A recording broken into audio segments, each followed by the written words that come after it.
کر کے ہمارا خیر مقدم ہے۔ علماء اپنی ذمہ داری نبھائیں، صوفیہ اپنی ذمہ داری نبھائیں۔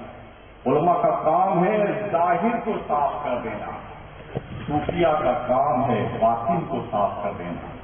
جسم ہم صاف کریں، دل پیر صاف کرے، وہ اپنا کام کرتے رہو۔ گاڑی کہاں خراب ہوتی ہے، کہاں دشواری پیدا ہوتی ہے؟ ہمارا آدھا کام ہے، آدھا کام دوسرے کا۔ آپ نے بڑی بڑی فیکٹریوں میں دیکھا ہوگا کہ اب ایک گھر میں چپل کی کمپنی دیکھا،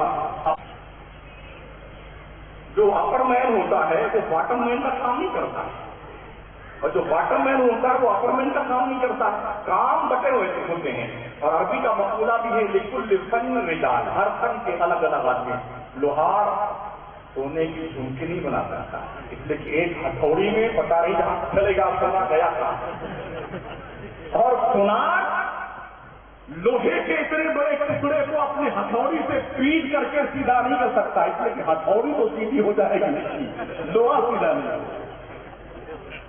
ایسے ہی علماء کا کام ہے جسم صاف کرنا، پیروں کا کام ہے دل صاف کرنا۔ بدقسمتی سے الا ماشاء اللہ علماء اور پیروں کی اکثریت دونوں دل اور جسم صاف کرنے کو چھوڑ کر کے جیل صاف کرنے، تباہی یہاں آ گئی، بربادی یہاں آ گئی۔ لیکن جنہوں نے کام کیے ان کا کام دیکھ، مہاراجا کے مکے قلندر کا کام جانتا ہے، بڑے شریف میں جا کے اعلیٰ حضرت کے گھر والوں کا کام دیکھے، مبارک پور شفیہ جا کر کے حافظ بلت کا کام دیکھے، کام دیکھنا پیر نور اللہ شاہ بخاری کا کام دیکھے، اور پھر آپ تن من دھن سے ان کے ساتھ جٹ جائیے، اس لیے کہ یہ بغیر کسی قیل و قال کے دین و سنت کی فکر رکھتے ہیں، اور ہر دم اپنے آپ کو نبی کے دین کی ترویج و اشاعت کے لیے مخصوص کیے رہتے ہیں۔ دل صاف ہو جائے گا تو چہرہ بھی صاف ہو جائے گا، جسم بھی صاف ہو جائے گا۔ ہمارے بزرگوں نے دل صاف، جب تک دل صاف کرنے کا کام تھا وہ علم بھی سکھاتے تھے اور علم دلاتے تھے، نظروں سے نظریں ملاتے تھے، پوری بخاری دل میں مڈیلتے تھے، نگاہیں ملاتے تھے، قرآن کا حافظ بناتے تھے، نگاہیں ملاتے تھے، علامہ زمانہ بناتے تھے، اور آج اتنی محنت کرنے کے بعد بھی کچھ حاصل نہیں ہو رہا ہے۔ کیوں؟ راستے ہم نے اپنے الگ چن لیے، مقصد ہم نے دوسرا اپنا لیا ہے، اور کوشش ہم یہ کرتے ہیں کہ کتنا نظرانہ مل جائے کہ ہم موت سے آئیں، ہم موت سے جائیں۔ جب تک یہ سوچ ہم اپنے دل دماغ سے نہیں نکالیں گے، ہمارا اجر ہمارے رب کے ذمہ کام پر ہے، اور جب وہ دے گا تو کسی کا محتاج نہیں بنائے۔ اور میں سارے علماء سے گزارش کروں گا، آپ خود کفیل بننے کی کوشش کریں۔ تجارت کرنا صرف جاہلوں کا کام ہی نہیں ہے، امام الانبیاء نے مسجد نبوی کی امامت کے ساتھ تجارت بھی کیا، خلفائے اربعہ نے امامت کے ساتھ تجارت بھی کیا ہے۔ ہماری قوم نے آج اس کو ڈیوائڈ کر دیا، جو مولانا جی آپ سیاست کی بات مت کریں تو تمہارا بات کرے گا، کون کرے گا سیاست کی بات؟ جس ایمرے کو مسلمان چن کے بھیجتا ہے وہ ہمارا نہیں رہتا، جاٹ جیت کے جاتا ہے، جاٹ قوم کے ساتھ کھڑا ہو جاتا ہے، راجپوت جیت کے جاتا ہے، راجپوت کے ساتھ کھڑا ہوتا ہے، میگھوال جیت کے جاتا ہے، میگھوال کے ساتھ کھڑا رہتا ہے، شیڈول کاسٹ کا آدمی جیت جاتا ہے، اپنی قوم کے ساتھ رہتا ہے۔ ہم جب مسلمانوں کو دیکھتے ہیں، ووٹ ہم نے دیے اور جیت کے بیٹا پہنچا پارلیمنٹ میں اور وزان سبھا میں، جب قوم کا کوئی مسئلہ آیا تو کنی کاٹ کے سائڈ نکل جاتا ہے۔ اس لیے ضروری ہے جب تک قیادت علماء کے ہاتھ میں تھی، ذمہ دار علماء کے ہاتھ میں، تو ایک علامہ فضل حق خیر آبادی نے انگریزوں کو دھول چلا کے رکھ دیا۔ کون سا مرد قلندر تھا جس کے فتوے کے سب پر آنے کے بعد پورا ویسٹرن کلچر کانپتا تھا، نہیں تھراتا تھا، ہم اپنے دیش کے کبھی بھی مخالف نہیں جا سکتے ہیں. یہ ہمارے ملک کا آئین بھی ہے, ہمارے نبی کا فرمان بھی حب الوطن من الایمان. یہ دیش میرے خواجہ غریب نواز کا دیش ہے, کسی کے باپ کا دیش نہیں ہے. ہم اپنے ملک کے ذرے ذرے کی حفاظت کرنا جانتے ہیں. ہم دیش پریمی ہیں, دیش کی بھکتی نہیں کرتے. دیش پہ وقت آئے گا تو خون کا ایک ایک قطرہ مسلمانوں کا دیش کے لیے وقت ہے قربان ہے. ہم تو عبادت اور بھکتی اس مصطفیٰ کی نہیں کرتے ہیں جن جیسا رب نے کسی کو پیدا ہی نہیں کیا.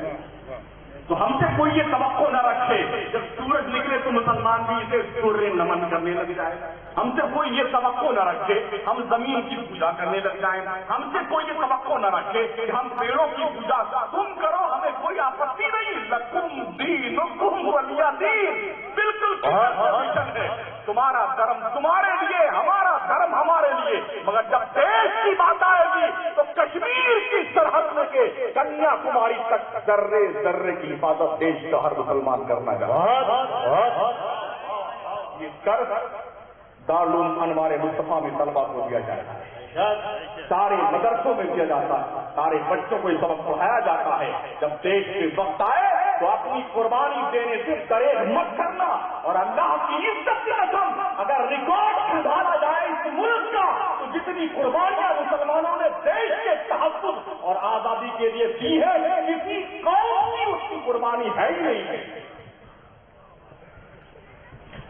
کل کا عالم مسجد کا امام بھی ہوتا تھا, قوم کا لیڈر بھی ہوتا تھا.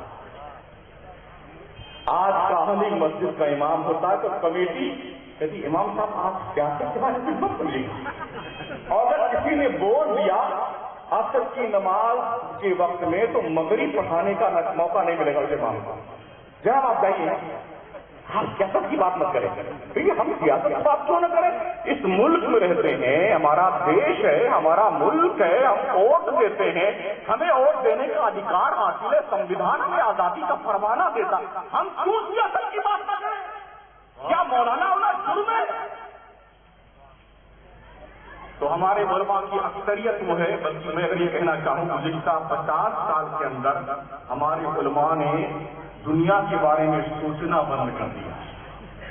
دیش کے بارے میں کیا جاننا چاہوں, اپنے کیا منا, یہ نیتا بھی جانتا, یہ لیڈر صاحب جانتا, کوئی ایم ایل اے صاحب جانے, جس ذمہ داری کا پتہ ہے, نہ موج کا پتہ ہے, نہ جمعہ کا پتہ ہے, نہ نماز کا پتہ ہے.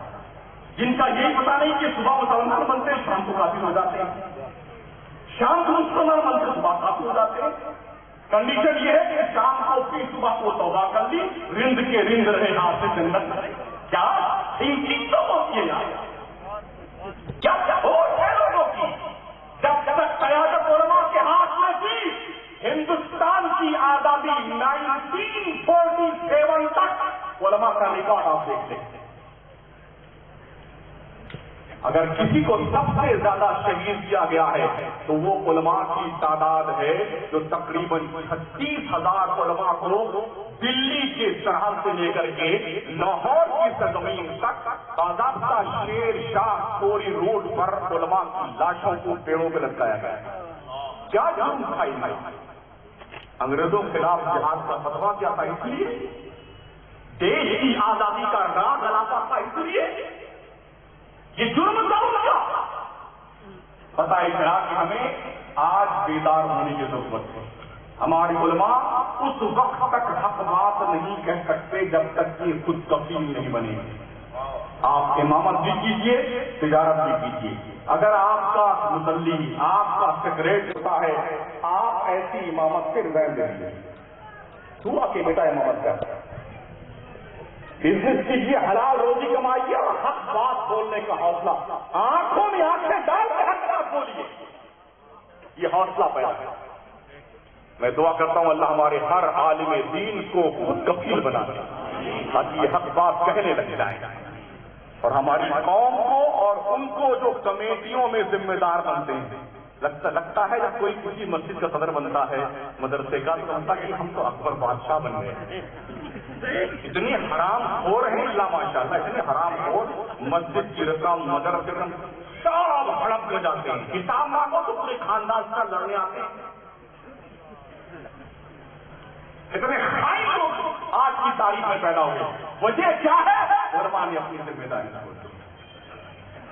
حقیقت گزارشات کی اور ایک قلندر کی حمایت کے لیے جس نے اپنے سر پر کفن باندھ کر کے اس علاقے کو نبی کے علم کا لالا دار بنانے کا حلف بردار صاحب بنتا، اس کے ساتھ آپ بچتے رہے اور اٹھنے والے ہر طوفان کا مقابلہ کرنے کے آپ تیار رہیں۔ دین کی راہ میں علامہ پیر کریں گے نا انشاءاللہ تعالیٰ، انشاءاللہ جب زور سے بولیے نا یار، یہ نہیں بات۔ اللہ آپ کو سلامت رکھے۔ جو کچھ بیاں ہوا وہ آغاز بات تھا، یہ قصہ لطیف امینہ تمام ہے۔ استغفر اللہ ربی من کل ذنب واتوب الیہ۔ السلام علیکم ورحمۃ اللہ۔